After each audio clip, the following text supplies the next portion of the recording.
Hello, BookStory. I am Gabriel Hunter Chang, your host, and today I'm here with David A. Taylor. He is the author of Cork Wars, Intrigue and Industry in World War II. Hello, David.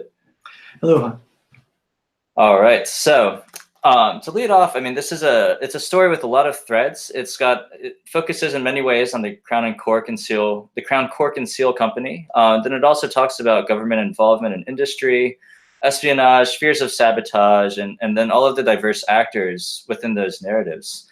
So what is the central uniting story that you're telling here?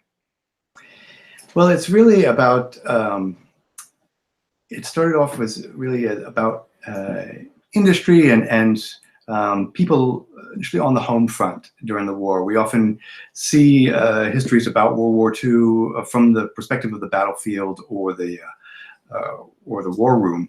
But I wanted to show how families, workers across the American cross-section really got pulled into the war. And so it started from the people working for this one company, from the company boardroom to the managers to the factory workers on the factory floor. And I wanted to show how each got involved in the war and how they had different perspectives on what the goal was. We often think of the unifying strength of the Second World War. That was a time when Americans were were in solidarity about what the aims were. But when you look at really how life was, you see there was a lot of unity and there was a lot of active, a lot of threads where people were drawn into the war, but there were also a lot of different perspectives as well.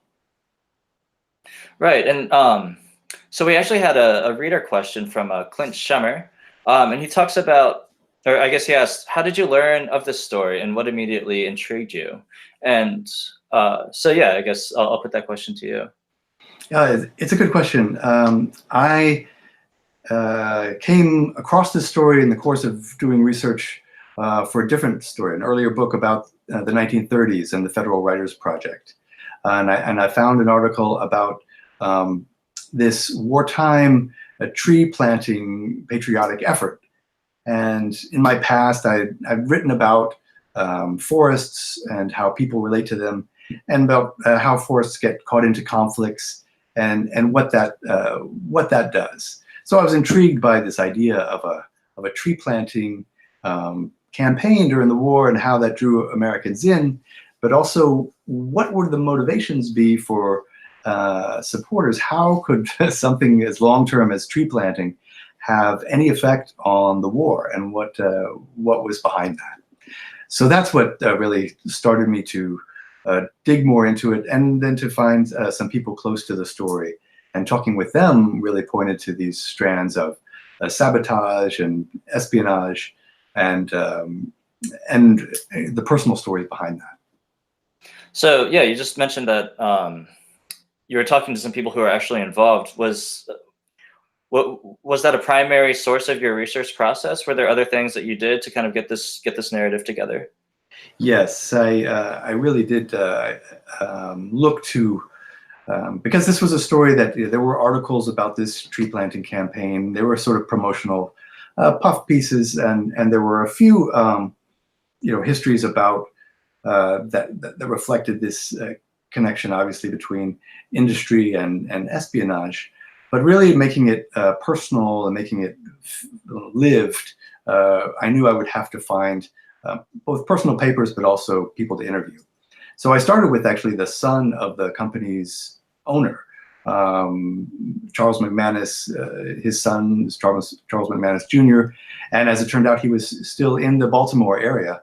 The company was based in Baltimore during the war, and he was still there and in his 90s, but he was responsive to my request for an interview. So we had several really long, in-depth interviews, and it's a couple of things from those interviews showed me both that there were good storytellers like him still around, and there was more of a story there. So the two things that stuck with me was he talked about this factory fire in September 1940, and how it was just an incredible blaze. He had a firsthand account of it. He was there on the scene, But he also could talk about how it was the kind of the aftermath of that story, all the news attention and the FBI probe afterwards, that really put the cork industry, and particularly Crown Cork and Seal, in the spotlight of national security, and how that changed their lives, and how it showed the dynamics of what happens when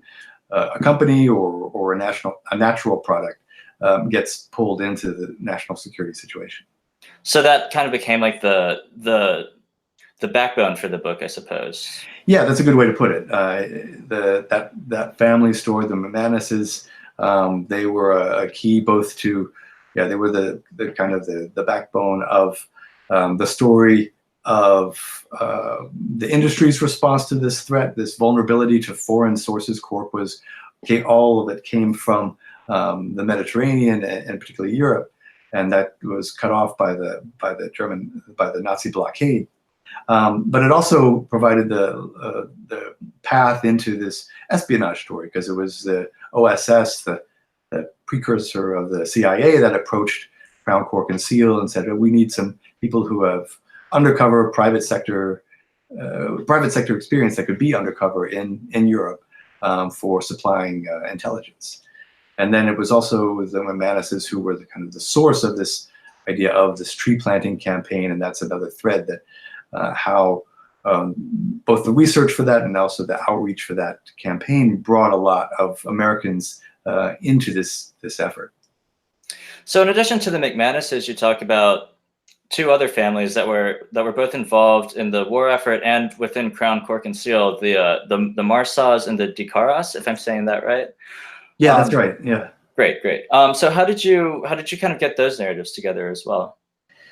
Yes, well, it was one of the fascinating things I think about historical research at this point is the many tools that we have, and of course, there's we talk a lot about the digital tools available, but a lot, and even with the National Archives, the digital tools can be great first steps towards finding materials. There's still a lot, even in the National Archives, that are not cataloged or even digitized, and that's led me in the military records room of the National Archives. I found declassified memos from the OSS, declassified by the government only about 10 or 12 years ago, that pointed to Melchor Marsa. He was a manager for Crown Cork and Seal in Spain and Portugal, and it talked about how he was a good candidate for recruiting for this intelligence job undercover, and then how they, the memos describing those early interviews with him and how they handed him off to the field operations.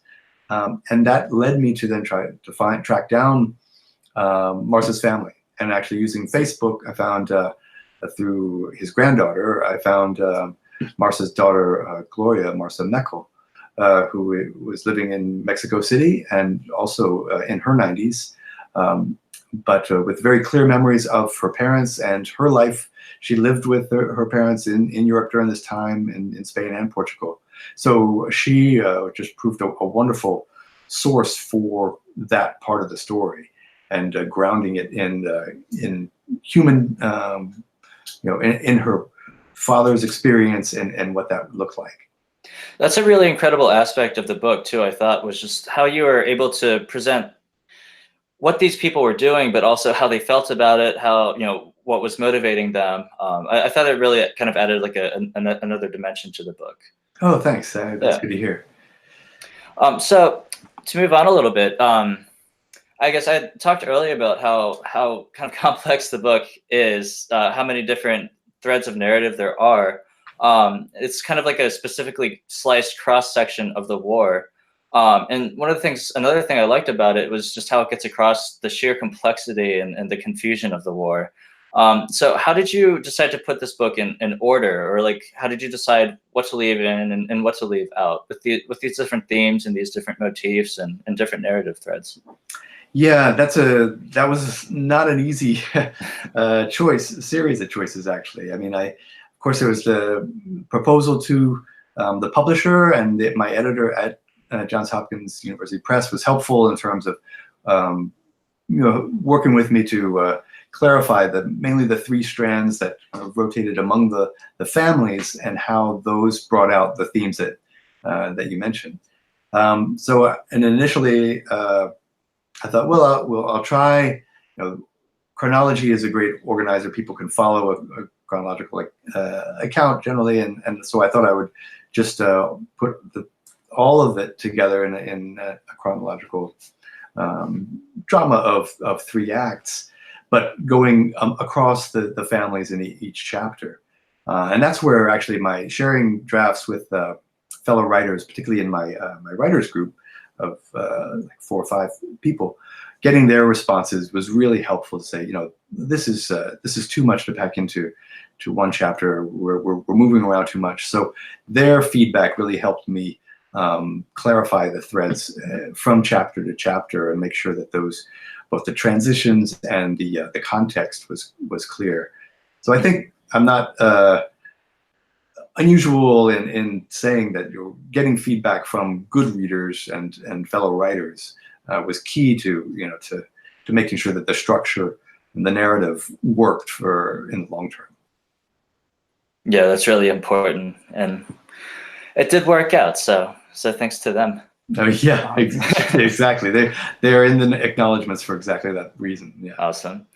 So I'd love to get into some of the more kind of thematic elements of the book at this point. To start with, I noticed a few. I mean, throughout the book, you kind of have these. There's this underlying element of like the American dream, especially with as it relates to the immigrant experience. I mean, you talk a lot about like the experience of Italian Americans and coming to the U.S. as well as their actual wartime experience. So yeah.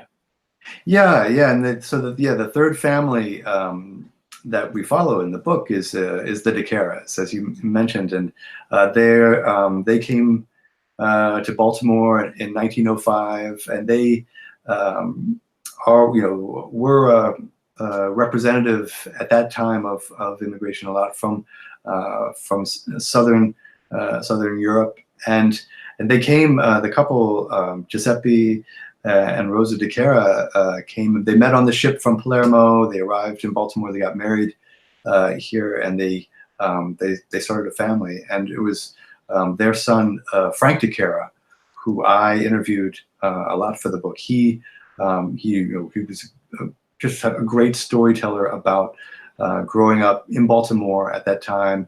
How his view of companies like Crown, Cork, and Seal, and the neighborhood that was a factory in the neighborhood, the Italian American neighborhood where he grew up. So it was a rich story of a community and all that he faced. There was one thing that was wonderful about Frank as a storyteller about this was that he did not sugarcoat a lot of the factors of it. So he could talk about the exclusion they experienced and the bias they faced. And then when war came and Italy was declared an enemy, this sudden conflict of, or at least perceived conflict of loyalties that put the U.S. Government on alert to, say, round up Italian Americans, leading community members as suspected spies. There was a great amount of fear in mainstream America that the DeCara's experience pointed up. And I think we see that often in narratives about World War II, particularly around the Japanese American experience and all the oppression they faced. But I think what the Italian American and German American experience during that time shows is that it was wider than that, and it resonates with a lot of the fear and the immigration issues that we see now, I think. Mm-hmm. But there's also an element to it too, like you talk about the Pistorius incident, and how that sort of showed that the sphere of industrial sabotage and these fears of national security were grounded in reality. So not to say at all that the kind of widespread ramifications of Order like 9066 were that the way that the government went about it was justified at all, but there were kind of these actual justifications for certain suspicions of these communities. That's right. There were the seeds of fact there that there were these high-profile sabotage rings. So there were two that were definitely made the papers in the months around the time of the factory fire. So there was one in Long Island that the FBI had been tracking for some months. It didn't actually get broken up and the perpetrator was arrested until months after the factory fire. But that was the Fritz Duquesne ring in Long Island was notorious for having these plans to sabotage American infrastructure, whether it was to blow up a freight bridge over the East River in New York, or threaten the electrical supply. These were things that sort of, they rang true for the security community, as well as spread the idea among the public. There was also another, the Pistorius incident that you mentioned of actually German saboteurs who were landed on shores in New York and Florida with the assignment to do the same thing later. This was after, this was in 1942, then to basically scare America, to try to keep them out of the war, and try to and Hitler thought that by doing that, Americans would be averse to getting too involved in Europe.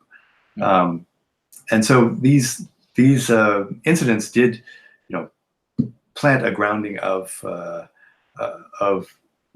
truth in the efforts, but it was just the way that they were blown up and widespread, and not in the same, not executed in the same rigorous way that made them, just get out of control. Mm-hmm.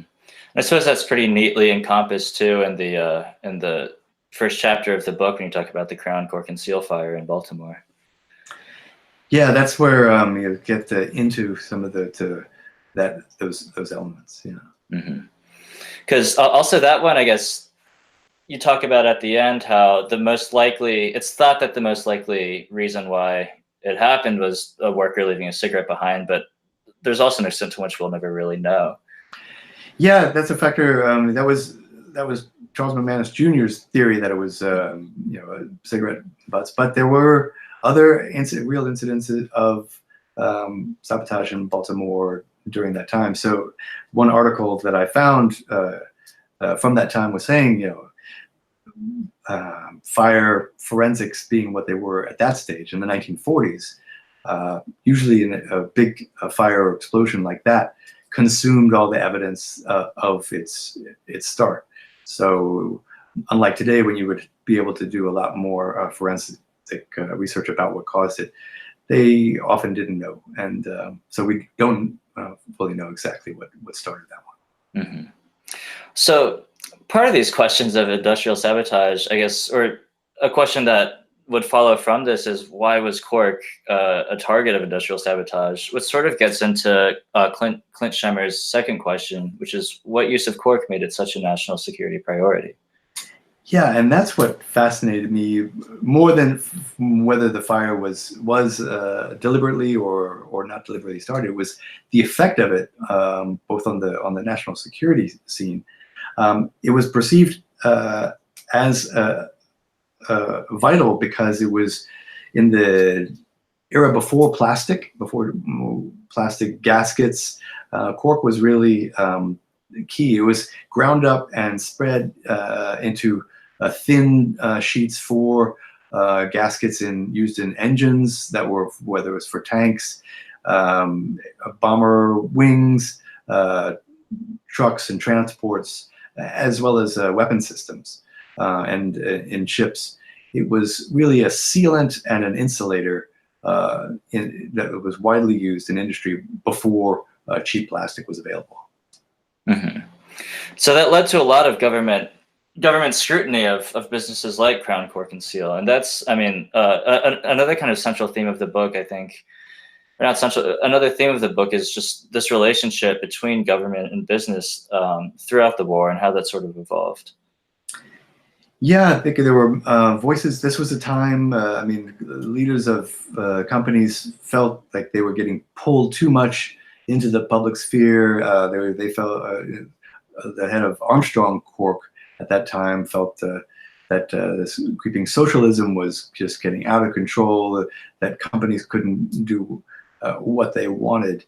And it was to rev up the arsenal of democracy, as President Roosevelt talked about it, and to create the amount of war machinery that would be essential for winning the war, really did require that kind of concerted effort. And so there were, it was a closer relationship than we had ever seen before between industry and the government. And it's just so amazing to see how, yeah, I mean, something like Cork, which we barely think of now, was so central to that time period. Yeah, so it became a source of government contracts for companies like Crown, Cork, and Seal and Armstrong. Armstrong was making weapon systems. Crown, Cork, and Seal was contracting with another Baltimore company, the Glenn L. Martin Company. It later became Martin Marietta, to make bomber wings. And so Frank DeCara, growing up in the neighborhood, got a job at a wartime factory and ended up was working on the wings of planes that would go out over and give air cover to his brothers who were fighting in Europe. So there was another element of government involvement in industry and in Crown, Cork, and Seal specifically, besides the economic factor, and that was within espionage, and just this role that this way that Crown, Cork, and Seal was able to sort of shelter or cover for spies abroad. I was wondering if you could talk a little bit about how that worked and how they're able to use the company to that end. Yeah, this was in the early years of the war. Portugal and Spain, both neutral countries, but very kind of right on the fence, were careful about who was in the country. And it was pivotal. I mean, those two countries were kind of in a pincher between the Axis powers. The Germany and Italy had North Africa at that point, and they were most of Europe above the Iberian Peninsula. So Portugal and Spain were very sensitive not to allow, like State Department officials to go off the and wander around and collect intelligence too much. So you had a situation in those countries where the U.S. officials were saying, we need actually private sector people who have a reason to be working here. They can get better information than we can about the flows of trade and what's really going on the ground. And so that's the OSS put out the word to companies that had a reason, and Crown, Cork, and Seal had people in both of those countries outside of the capitals. You could go, people like Melcher Marza could go out into the countryside where cork was harvested from the forests there and processed, and he was originally from Catalonia, so he was fluent in Spanish and Portuguese, and he could people could blend in ways that government officials couldn't. So he was a natural to be recruited for that kind of information about black markets, about who's supplying cork and tungsten, which is another essential military product to the Nazis, as well as who was selling to the Allies. And so you have people like him, other Armstrong. I found memos and documents citing other cork industry people from Armstrong Cork in Spain, an area that was heavily covered by the Gestapo. But they recruited an Armstrong employee as an OSS agent, and he was planted in a cork growing area. So it's one of these. Even the kind of the importance of cork was not that well known by the public at that time, and so even the awareness, once plastic came about after the war, even a memory of its importance kind of got lost. So it's one of those pockets of history that is even the living memory of it is dying out now. Mm-hmm. It's also kind of a fun or an interesting window into, I mean, just these people who are abroad doing espionage for the United States had their families with them a lot of the time, and that's just not a side of it that you ever think about.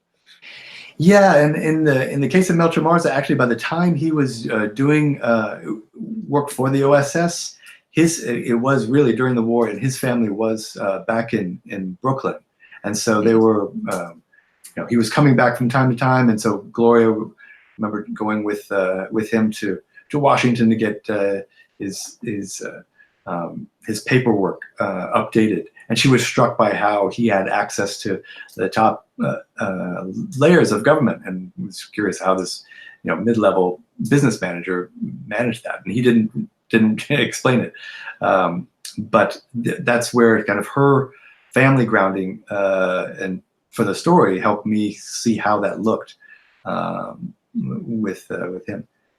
Yeah, you get to the point where many of them, like him, didn't feel at liberty to tell their families what they were doing for years after. I mean, these records were classified, were kept secret for decades after the war. So many people who served in that way were never recognized.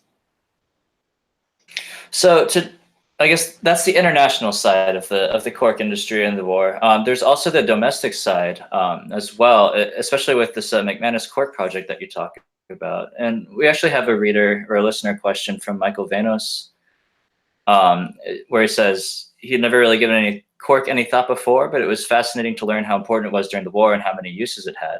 One question I have is, what was the long-term plan of the McManus Cork project, particularly in regards to the individuals who mailed away for acorns? Was Crown tracking all of the seedlings they sent out and collecting data on where the cork grew? Was the intention that they would go to all of these individuals' homes and potentially harvest cork at some future time? It's a good question. The company had researched the growing, kind of the zones, the climate zones where cork could grow, and so they were focused on giving away seedlings in that zone from basically Maryland's eastern shore, kind of in a southern path across Louisiana, Texas to the southwest, to Arizona and California. So they weren't expecting. If they were doing it now, they probably would be looking for like citizen science data on exactly the climate positions and planting range. At that point, they were just mailing out or giving out the seedlings with the idea that, yes, eventually these families that planted the trees would be places where they could harvest the cork, and they could feed a domestic U.S. industry that would produce enough cork for U.S. industry, both peacetime as well as wartime needs.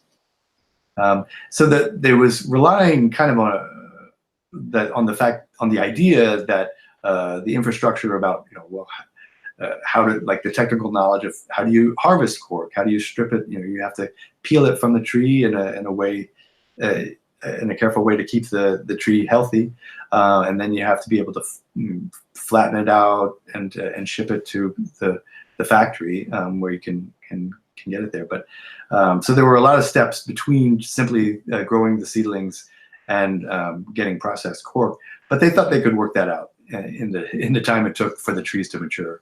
Right. It also kind of, I mean, that answer sort of refers back to just the focus on families that you have throughout the book, and just the kind of centrality of the family to the war in ways that we maybe don't think about a lot. Yeah, I mean, a lot of these were like 4-H kids who, the one I talked to in Baltimore, I mean, he learned about the ground cork effort from his father's newspaper about it, and then I talked to others in the Carolinas, for example, who remembered planting the tree. Their father was a farmer who liked novelty plants, and so he got the sent off for the cork seedlings, and together as a family, the the son and daughter each planted their own tree, and the daughter remembered, one of them died. She claimed her tree was the one that survived, and it's still there now. So there are a lot of these trees still in the landscape that families have connections to. Sometimes they remember them, sometimes they don't. But it's worth looking around to see what are these kind of living pieces of history in the landscape, and what are the stories behind them. You also refer to them as shadow futures, these kind of like pruned away ways that our histories could have gone but didn't. I guess when you talk about that more at the end, with just the arrival of plastics and all of those technological innovations that the war helped bring on in a lot of ways, and cork's decline. Yeah, I mean, I think we take it for granted now that plastic would come about, but at that time, a kind of a homegrown product like cork seemed both natural. It was promoted in the speeches that governors gave, promoting for the 4-H clubs and garden clubs, saying, our forests are a great natural and economic resource for us, and this can be growing another industry. And that's how we often view it. And actually, in the last 10, 15 years, you can look to the resurgence of the cork industry in Portugal as a demonstrator that with renewed ideas of sustainability and what's a eco-friendly industry. The idea of plastics has seen some pushback, even though the industry continues to grow. There's a lot more view of those alternate futures that are getting another look. Mm-hmm. So I want to turn now to our final listener question, also from Michael, which is, what was the quote that Ginsburg made in Fortune about Blumenthal that was so unflattering that they never spoke again? Yeah, so Michael Blumenthal, who was later, Secretary of Treasury under President Carter, he worked for the Crown Cork's Herman Ginsburg for years.